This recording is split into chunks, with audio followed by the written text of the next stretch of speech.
Նախ շնորհակալ եմ բոլորիդ, որ ժամանակ է գտել այստեղ գալու համար։ Ես գիտեմ, որ շատ բազմազբաղ եք այս օրերին, հաշվի առնելով վերջին մի քանի օրերի իրադարձությունները։ Նաև ուզում եմ սկզբում շնորհավորել Հայաստանի ժողովրդին, ովքեր հյուրընկալեցին աշխարհի տասնյակ առաջնորդների քաղաքավարությամբ, մեծահոգությամբ եւ շռայլությամբ։ Ես հազվագյուտ եմ նախկինում նման բան տեսել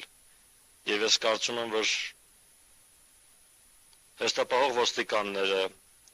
անձին օդանավակայանում բոլոր նրանք, ովքեր այսպիսի ջերմություն են ցույցաբերել եվրոպացի մեր հյուրերին, իրոք դրվատանքի արժանի են։ Ես նույն գովասանքը սակայն չեմ կարող ուղղել Հայաստանի կառավարությանը։ Ես անկեղծ ասեմ, ահաբեկված էի հետևում, թե պարոն Փաշինյանը ինչպես խոսքը տվեց պարոն Ալիևին եւ պարոն Ալիևը նկարագրեց քրիստոնյա նահատակներին որպես պատերազմական հանցագործների եւ պահանջեց, որ Եվրոպական քաղաքական համայնքի հաջորդ գագաթնաժողովը անցկացվի Ադրբեջանում։ Մի երկիր, որը բռնապետության ներքո է։ Ինչը հետաքրքիր է, որովհետև կարելի է ասել, որ Հայաստանը այսօրվա դրությամբ իրավունքի գերակայություն չունեցող երկիր է եւ ավտորիտար վիճակում է։ Քաղաքական հակառակորդները բանտարկվում են կամ տնային կալանքի ներքո են, եկեղեցին հարձակման ներքո է,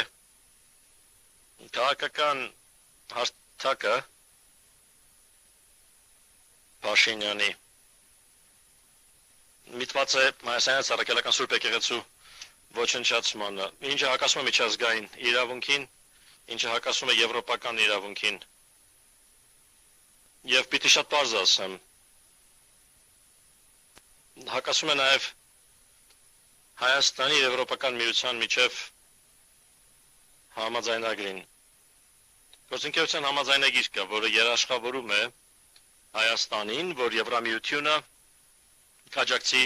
հիմնական ազատություններին, ինչպիսիք են կրոնի ազատությունը, հավաքների ազատությունը, իրավունքի գերակայությունը, բայց Եվրամիությունը նպատակահարմար չգտավ անգամ մեկնաբանություն անել իրավունքի գերակայության այն բացարձակ խախտումների մասին, որոնք ամեն օր են տեղի ունենում Հայաստանում։